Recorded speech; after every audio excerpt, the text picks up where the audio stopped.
আগামী জাতীয় নির্বাচন 2026 সালের এপ্রিলের প্রথমার্ধের যে কোনো একটি দিনে অনুষ্ঠিত হবে।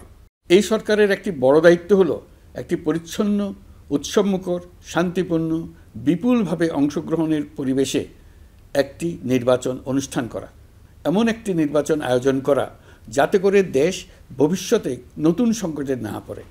এই জন্য সবচেয়ে বেশি গুরুত্বপূর্ণ হলো প্রাতিষ্ঠানিক সংস্কার। যেই প্রতিষ্ঠানগুলো নির্বাচনের সঙ্গে সরাসরি জড়িত সেগুলোতে যদি সুশাসন নিশ্চিত করা না যায় তাহলে ছাত্র জনতার সকল আত্মত্যাগ বিফলে যাবে। সংস্কার, বিচার, নির্বাচন এই তিনটি ম্যান্ডেটের ভিত্তিতে আমরা দায়িত্ব গ্রহণ করেছিলাম। সেই বিবেচনায় আগামী রোজার ঈদের মধ্যে সংস্কার ও বিচারের বিষয়ে আমরা একটি গ্রহণযোগ্য জায়গায় পৌঁছতে পারব বলে বিশ্বাস করি।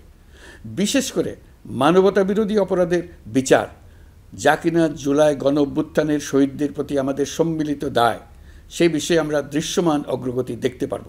এতে আমাদের উপর আপনাদের অর্পিত ম্যান্ডেট ন্যূনতম হলেও বাস্তবায়ন করে যেতে পারব। সেই বিবেচনায় ও ইতিহাসে সবচেয়ে অবাধ, সুষ্ঠু, প্রতিদ্বন্দ্বিতামূলক ও গ্রহণযোগ্য নির্বাচন আয়োজনের জন্য সকল পক্ষের সঙ্গে আমরা আলোচনা করেছি। পাশাপাশি বিচার, সংস্কার ও নির্বাচন সংক্রান্ত চলমান সংস্কার কার্যক্রম পর্যালোচনা করে আমি আজ দেশবাসীর কাছে ঘোষণা করছি যে আগামী জাতীয় নির্বাচন 2026 সালের এপ্রিলের প্রথমার্ধের যে কোনো একটি দিনে অনুষ্ঠিত হবে। এই ঘোষণার ভিত্তিতে নির্বাচন কমিশন উপযুক্ত সময়ে আপনাদের কাছে নির্বাচনের বিস্তারিত রোডম্যাপ প্রদান করবে।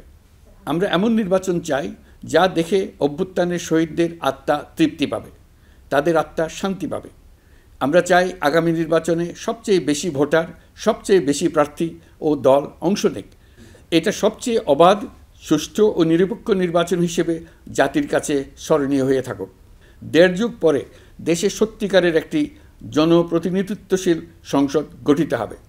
বিপুল তরুণ গোষ্ঠী এবার জীবনে প্রথম ভোট দেওয়ার সুযোগ পাবে।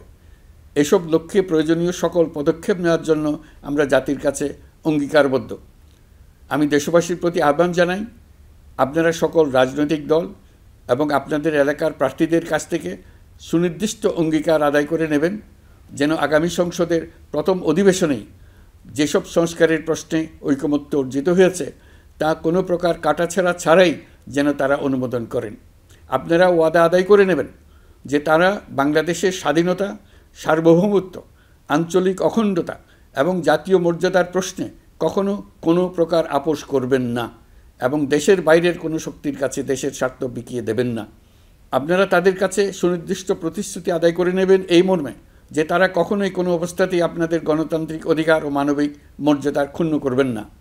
আপনারা তাদের কাছে অঙ্গীকার আদায় করে নেবেন যে তারা সম্পূর্ণ সততা ও স্বচ্ছতার সাথে দেশ পরিচালনা করবেন এবং সকল প্রকার দুর্নীতি, দলীয়করণ, টেন্ডারবাজি, সিন্ডিকেটবাজি, চাঁদাবাজি, সন্ত্রাসী কর্মকাণ্ড ইত্যাদি গণবিরোধী কাজ থেকে নিজেদেরকে সম্পূর্ণভাবে মুক্ত রাখবেন। আমি আপনাদের আবারও স্মরণ করিয়ে দিতে চাই যে এবারের নির্বাচন শুধু শান্তিপূর্ণ নির্বাচন করার বিষয় নয়, এটা ছাত্র জনতার অভ্যুত্থানের আকাঙ্ক্ষা নতুন বাংলাদেশ গড়ার নির্বাচন। এই নির্বাচনে পরিচিত দলগুলিই থাকবে, তাদের পরিচিত মার্কাগুলিই থাকবে, কিন্তু ভোটারকে বের করে আনতে হবে যে এই মার্কার পেছনে আপনার কাছে ভোট প্রার্থীরা কে কতটুকু নতুন বাংলাদেশ গড়ার জন্য প্রস্তুত, কে কতটা প্রতিজ্ঞাবদ্ধ। আমরা যারা এই নির্বাচনে ভোটার হব তারা অত্যন্ত সৌভাগ্যবান এবং সৌভাগ্যবতী। আমরা একটা অনন্য ঐতিহাসিক ভূমিকা পালনের সুযোগ ও দায়িত্ব পাচ্ছি। আমরা জাতির নতুন যাত্রাপথ তৈরি করে দেওয়ার দায়িত্ব পাচ্ছি। আমরা নতুন রাজনৈতিক সংস্কৃতি সৃষ্টির মহান সুযোগটা পাচ্ছি। আমাদের সুচিন্তিত ভোটের মাধ্যমেই নতুন বাংলাদেশ নির্মিত হবে, শহীদদের রক্তদান সার্থক হবে। আশা করি বিষয়টা নিয়ে চিন্তাভাবনা করেই সবাই ভোট কেন্দ্রে যাব এবং দৃঢ়প্রত্যয়ে ভোট দেব।